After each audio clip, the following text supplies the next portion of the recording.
కర్మకారకుడైన శని భగవానుడు గురించి.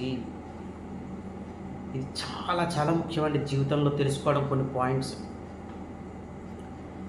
కర్మకారకుడైన శని భగవానుడు ఒక జాతకుడిని ఇబ్బంది పెడుతున్నాడు అంటే వాళ్ళ కర్మ అక్కడ వదిలిపోతోంది అని అర్థం.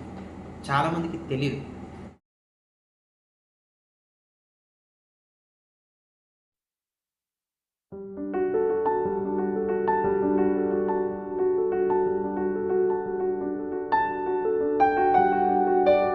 శ్రీ మాధవానంద గురుభ్యో నమః. శ్రీమాత్రే నమః. శ్రీ మాధవానంద భక్తి యూట్యూబ్ ఛానల్ ప్రేక్షకులకు నమస్కారం. ఇక ఈరోజు మనం విశేషంగా ఒక కొత్త విషయం గురించి తెలుసుకుందాము. అదేమిటి అంటే కనుక కర్మకారకుడైన శని భగవానుడు గురించి. ఇది చాలా చాలా ముఖ్యమండి జీవితంలో తెలుసుకోవడం కొన్ని పాయింట్స్. కర్మకారకుడైన శని భగవానుడు ఒక జాతకుడిని ఇబ్బంది పెడుతున్నాడు అంటే వాళ్ళ కర్మ అక్కడ వదిలిపోతోంది అని అర్థం. చాలామందికి తెలియదు. ఏమండి మాకు శని మహారదశ వచ్చిందని చాలా ఇబ్బందులు పడ్డామని చెప్తూ ఉంటారు. ఆ ఇబ్బందులు పడ్డం చాలా మంచిది. మిమ్మల్ని క్రమశిక్షణగా పెట్టేది శని భగవానుడే. శని భగవానుడు క్రమశిక్షణగా పెడుతున్నారు అంటే అది మనము సెటరేట్ అవుతున్నాము అని దాని అర్థం. నెగిటివ్గా తీసుకుని మీ జీవితం ఇంతేనా ఇంకా మారదా ఇలాంటి ఆలోచనలు పెట్టుకుంటారని కాదు. అంత పవర్ఫుల్ కర్మకారకుడు శని భగవానుడు. అందుకే ఆయన కర్మకారకుడు అని పేరు. కర్మని క్రియేట్ చేసేది, తొలగించేది ఏదైనా అవనివ్వండి ఆయనే. నేను అందుకే జాతకులకి జాతకాలు చెప్తున్నప్పుడు ఏం చెప్తానంటే ఏదైనా చెడు జరుగుతుంది అనుకోండి, మీ కర్మ ఇక్కడితో వదిలిపోతుందండి ఏం చెప్తాను. చాలా మంచిది అలా వదిలిపోవడం అన్నది. ఇంకా క్యారీ ఫార్వర్డ్ చేసుకుంటూ ఉండడము, లేదా నెక్స్ట్ జన్మకు తీసుకువెళ్ళడము. కొంతమంది అతి తెలివితేటల వాళ్ళు ఉంటారు. ఇంకా వాళ్ళని నాకు బూతులు రావు కానీ తిట్టాలనిపిస్తూ ఉంటుంది. నెక్స్ట్ జన్మకి తెలిసేంటంటే ఏముంటుందో ఈ జన్మలో అనిపించేస్తే చాలు కదండి. ఇలాంటి ఫూలిష్ పర్సన్స్ నేను చాలామందిని చూశాను. ఒక చోట అండి సొసైటీ ఉంటుంది కదా, లోన్లు తీసుకుంటాం కదా సొసైటీలో 1,40,00,000 దోచేశారు. అక్కడ వెనకాల ఎవరైతే దోచేశారో వాళ్ళ యొక్క భార్య యొక్క ఈ హ్యాండ్ హస్తం ఉంది. ఏమంటే మీరు దోచేయండి. ఇది ఆల్మోస్ట్ ఎప్పుడు జరిగిందంటే ఇలాంటిది ఇది అంతా కూడా 2004 to 2008 టైంలో జరిగింది. 2004 to 2008. ఇంకా చాలా చిన్నపిల్లవాడిని నేను. అప్పుడు ఇంకా చదువుకుంటున్నాను. ఈ జ్యోతిషం ఏమీ నాకు ఇంకా రాదు. నేను 2012 నుంచి నేర్చుకున్నాను జ్యోతిషం అన్నది. అంతకుముందు నాకు ఓకే వాట్ ఈజ్ వాట్ అనేది తెలుసు కానీ డీప్గా అనాలిసిస్ చేయాల. నేను చదువుకోవడం కదా, పిల్లలతో ఆడుకోవడం చదువుకోవడం ఇది. ఆ టైంలో సొసైటీలో ఒక మోసం జరిగింది. వెనకాల ఈ మోసం చేసిన వ్యక్తి యొక్క భార్య హస్తం ఉంది. ఆవిడ అంటోంది మేమేమీ చేయలేదు, అందరితో అంతే కదా, మేము మోసం చేయలేదండి, అన్యాయం చేయలేదు, ఎవరన్నా మేము చేసామంటారేంటి, ఈ జన్మలో అనుభవించేయాలండి, మళ్ళీ జన్మలో మనకు తెలిసేంటి ఏం చేస్తామో ఈ జన్మలోనే సమకూర్చేసుకోవాలన్నీ. ఏంటి ప్రజల డబ్బు దొబ్బేసి వాళ్ళు అనుభవిస్తారంట. ప్రజలందరూ సర్వనాశనం అయిపోయినా పర్వాలేదట. ఎంత దోషం అండి అది. అది ఖచ్చితంగా వాళ్ళ సంతానానికి తర్వాత జనరేషన్స్కి కొడుతుంది. వాళ్ళకి అప్పుడు కళ్ళు మూసుకుపోయి ఉంటాయి, తెలియదు. చాలా సంతోషంగా చేస్తారు. ఇదేంటి ఐపీఎల్ ఎత్తేయడము, మన లేకపోతే దివాలా తీసేసి వెళ్ళిపోయారండి మోసం చేయడము, కన్సల్టేషన్స్ పేరుతోటి ఉద్యోగాలు ఇస్తామని లక్షలు దొబ్బేయడము. వాళ్ళకి అప్పుడు ఏమీ తెలియదు, చాలా సరదాగా డబ్బులు వచ్చేస్తున్నాయని చేస్తూ ఉంటారు. చిరిగిపోయే కాగితాలు చూస్తూ ఉంటారు అంతే. ఇప్పుడు నా దగ్గర ఒక 500 అయితే ఇచ్చాను, ఇలా చింపితే చిరిగిపోదండి. చిరిగిపోయిన తర్వాత దాన్ని ముక్కలుగా చేస్తాను అనుకుందాం, దానికి వాల్యూ ఉంటుందా? దానికోసం మీరు ఎంతమందిని మోసం చేస్తున్నారో చూడండి, ఎంతమంది కడుపు కొడుతున్నారో చూడండి. వాళ్ళంతా ఉసురు తగలదా? తగిలినప్పుడు వాళ్ళ కుటుంబం ఎలా ఉంటుందండి? అలాగే ఎన్నో కుటుంబాలు నాశనం అయిపోవడం నేను చూశాను. వాళ్ళ పిల్లలకి వాళ్ళ సంతానానికి తర్వాత జనరేషన్స్ కొడుతూనే ఉన్నాయి. అవి ఉద్యోగం ఇచ్చేస్తాం ఇది ఇచ్చేస్తాం అని చెప్పి మీరు మోసం చేసేయచ్చు, లక్షలు తీసేసుకోవచ్చు. కానీ తర్వాత మీరు పడే కాన్సిక్వెన్సెస్ చాలా దారుణంగా ఉంటాయి. మీరు చూసే కాన్సిక్వెన్సెస్ వాళ్ళు చూశారు కూడా. కొంతమంది బుద్ధి వచ్చింది, కొంతమందికి బుద్ధి రాదు కూడా. అందుకే తర్వాత జన్మలో ఏం జరుగుతుంది మనకు తెలియదు కదా. ఇప్పుడు చేసేద్దాంలే పాపం అనుకుంటే ఇప్పుడు నువ్వు చేసేస్తావు, ఈ జన్మలో అనిపిస్తావు. నువ్వు గుర్తుంచుకో, అది మీ సంతానం రూపంలో అవ్వచ్చు, మీ తర్వాత జనరేషన్ రూపంలో అవ్వచ్చు, ఏదైనా అవ్వచ్చు. అంతే.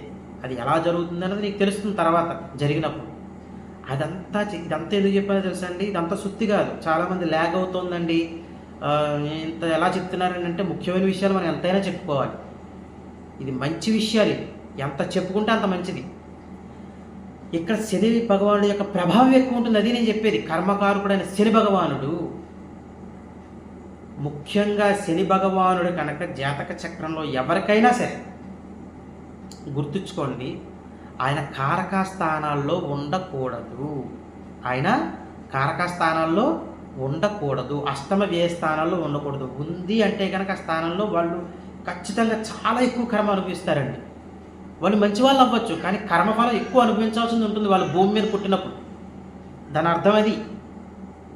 భూమి మీద జన్మించినప్పుడు మీకు లగ్నాతో అష్టమంలో కానీ వ్యయంలో కానీ శని భగవానుడు ఉన్నాడండి.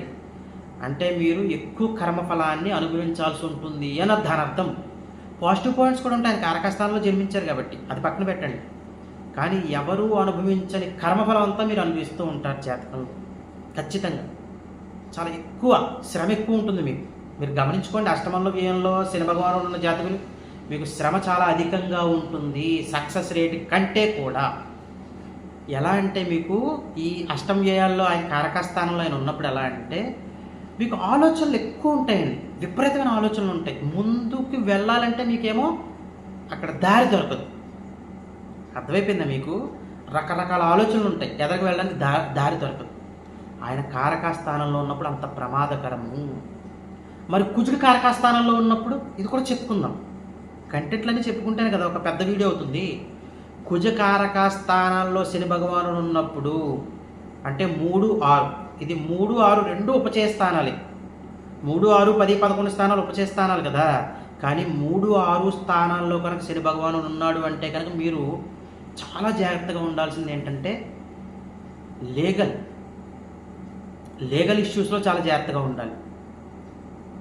మీ కమ్యూనికేషన్ తర్వాత మీరు ఏంటంటే సొసైటీలో మీరు ఎవరితోటైతే మాట్లాడుతున్నారో ఆ వ్యక్తులతో జాగ్రత్తగా ఉండాలి.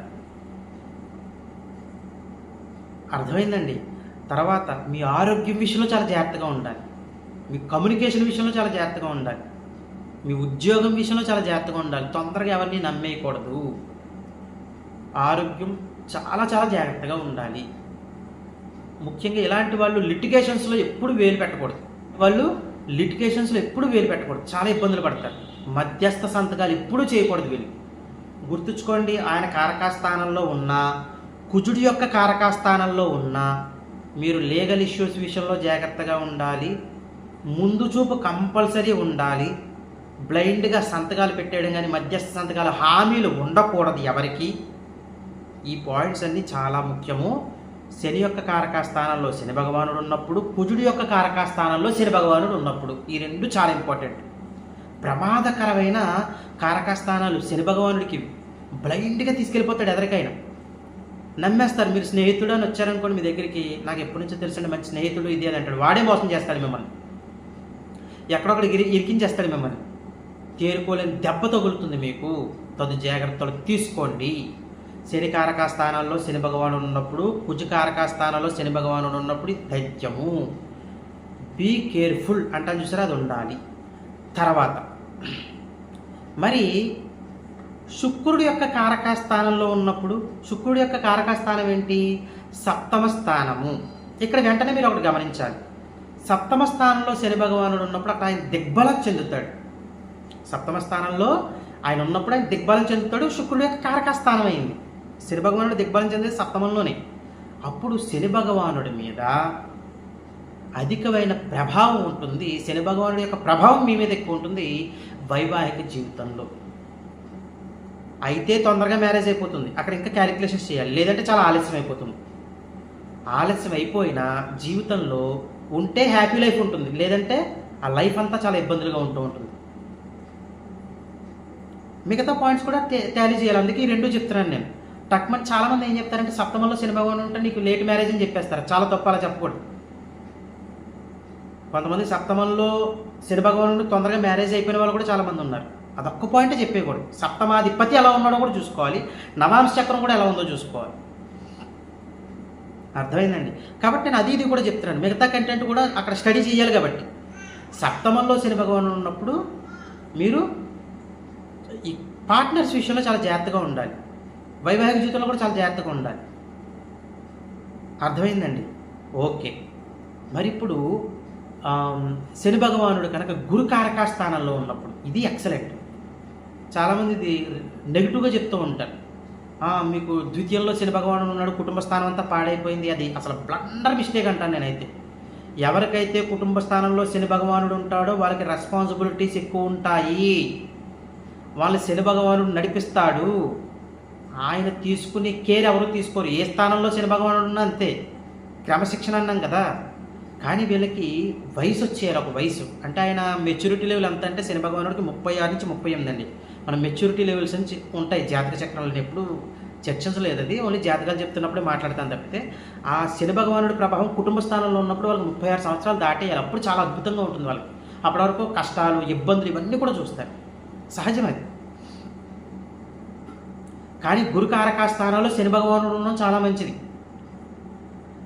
సరే అయిపోయింది, శుక్రుడు అయిపోయింది, గురువు అయిపోయింది, కుజుడు అయిపోయింది. తర్వాత ఇంకా రవికారక స్థానంలో శని భగవానుడు ఉన్నప్పుడు వీళ్ళకు కూడా అంతే. వీళ్ళు కూడా తదు జాగ్రత్తలు తీసుకోవాలి. కానీ వీళ్ళకి ఖచ్చితంగా మంచి జరుగుతుంది. క్రమశిక్షణ అన్నది నేర్చుకుంటారు. ఎందుకంటే లగ్నం రవికారక స్థానం అంటే లగ్నం కదా. లగ్నంలో శని భగవాన్ ఉంటే ఖచ్చితంగా క్రమశిక్షణ నేర్చుకుంటారు వీళ్ళు. Which is right, which is wrong అనేది బాగా తెలుస్తుంది వీళ్ళకి. అర్థమైందండి? Which is right, which is wrong అనేది ఖచ్చితంగా తెలుస్తుంది. తర్వాత ఈ చంద్రుడి యొక్క కారకాస్థానంలో ఉన్నప్పుడు, చతుర్థంలో ఉన్నప్పుడు కూడా అంతే. వీళ్ళకు కూడా స్లోగా ఉంటుంది, సక్సెస్ బాగుంటుంది. వీళ్ళకు కూడా క్రమశిక్షణ కూడా నేర్పిస్తాడు ఈయన శని భగవానుడు. అలాగే క్రమశిక్షణగా వెళ్తూ ఉంటారు, బాగుంటుంది. బుధకారకాస్థానం 10th హౌస్, ఇక్కడ శని భగవానుడు కెరియర్ చాలా బాగుంటుంది. కెరియర్ కూడా వీళ్ళకి ఒక ప్లానింగ్గా తీసుకెళ్తాడు ఆయన. ఇది కూడా మంచి ప్లేస్మెంట్. కారకాస్థానము, బుధకారకాస్థానము, తర్వాత చంద్రకారకాస్థానము, రవికారకాస్థానము, ఇవి చాలా. తర్వాత శుక్రకారకాస్థానం కూడా అంతే. కానీ అక్కడ మనం మొత్తం కంటెంట్ చెక్ చేసుకోవాలి. ఓన్లీ ఎప్పుడు నెగిటివే చెప్పకూడదు. పాజిటివ్ నెగిటివ్ రెండూ ఉంటాయి. మనం మిగతా స్టడీ చేసి చెప్పాలి. ఈ కారకాస్థానంలో శని భగవానుడు మంచి ఫలితాన్ని ఇస్తాడు. కానీ శని యొక్క కారకాస్థానంలో శని భగవానుడు ఉన్నప్పుడు, కుజుడి యొక్క కారకాస్థానంలో శని భగవానుడు ఉన్నప్పుడు ఇది ఇబ్బందికరమైన వాతావరణాన్ని సూచిస్తుంది. ఆ టైంలో గురు దృష్టి ఉండాలి శని భగవానుడి మీద. కుజకారకాస్థానంలో శని ఉన్నా, శనికారకాస్థానంలో శని ఉన్నా, గురు దృష్టి శని మీద పడినప్పుడు దాని యొక్క నెగిటివిటీ తగ్గుతుంది. ఇది చాలా ఇంపార్టెంట్ పాయింట్. గురు దృష్టే ఉండాలి. ఇంక ఏ శుభగ్రహం దృష్టి పనిచేయదు ఆయన మీద. ఇలా ఉన్నప్పుడు అప్పుడు దాని యొక్క నెగిటివిటీ కాస్త తగ్గుతుంది. కానీ ఉంటుంది, కానీ కాస్త తగ్గుతుంది. ఒక 100% ఉందనుకోండి నెగిటివిటీ, 50% తగ్గిపోతుంది. చాలు కదా, 50% సేఫ్ జోన్లో పడిపోయినట్టే మీరు. అలా అనమాట. ఇది గుర్తుంచుకోవాలి. శని భగవానుడి విషయంలో చాలా కీలకమైన పాయింట్స్ ఇవి. అందుకే ఒకసారి చెప్పాలనిపించి కర్మకారకుడైన శని భగవానుడి గురించి చెప్పడం జరిగింది. మీకు శని భగవానుడు ఏ కారకాస్థానంలో ఉన్నారో చూసుకోండి, దాని ప్రభావం ఎలా ఉంటుందో చూసుకోండి. అక్కడ గురుదృష్టి ఉందో లేదో చూసుకోండి. గురుదృష్టి ఉంటే కనుక ఏ కారకాస్థానంలో ఉన్నా పర్వాలేదు శని భగవానుడు. గురుదృష్టి ఆ నెగిటివిటీని తగ్గించేస్తుంది. సరే, ఇప్పుడు శని భగవానుడు శని కారకాస్థానంలో, కుజకారకాస్థానంలో ఉండి ఎవరికైతే ఇబ్బందులు పెడుతున్నాడో ఆయన వాళ్ళు ఎట్టి పరిస్థితుల్లో జాతకులు చేసుకోవాల్సిన పరిహారాల దగ్గరికి వచ్చినట్లయితే మీరు యథాశక్తిగా ప్రతిరోజు కూడా చేయండి. ప్రతిరోజు కూడా దశరథ కృత శని స్తోత్రం ఉంటుంది, దాన్ని పారాయణ పఠిస్తూ ఉండాలి ప్రతిరోజు. ఇంకా పారాయణలో పెట్టేసుకోవడమే రోజు. అయ్యా మరి మేము శాకాహారం కదండి, ఆ రోజు బలానది భుజిస్తావండి. నువ్వు ఎప్పుడు భుజిస్తావు? మధ్యాహ్నం భుజిస్తావు. పొద్దున్నే తినేయవు కదా, స్నానం చేసిన వెంటనే తినేస్తావా? అప్పుడు చదువుకోవడం. మధ్యాహ్నం తింటావు, అయిపోయింది. తర్వాత రోజు తలస్నానం చేసేసేయి, మళ్ళీ చదువుకో. ఇలా ప్రతిరోజు కూడా దశరథ కృత శని స్తోత్రాన్ని చదవండి. శని భగవానుడు యొక్క నెగిటివిటీ తక్కువముఖం పడుతుంది. కర్మకారకుడు మీకు మంచి ఫలితాలను ఇస్తాడని చెప్పుకోవచ్చు. ఇవన్నీ చేసుకుంటూ మీరు సంఘంలోని సమాజంలో మంచి పేరు సంపాదించుకుంటూ మీ కుటుంబ సభ్యులతో సుఖశాంతులతో జీవించాలని కోరుకుంటూ సర్వేజన సుఖనో భవంతు. శుభం.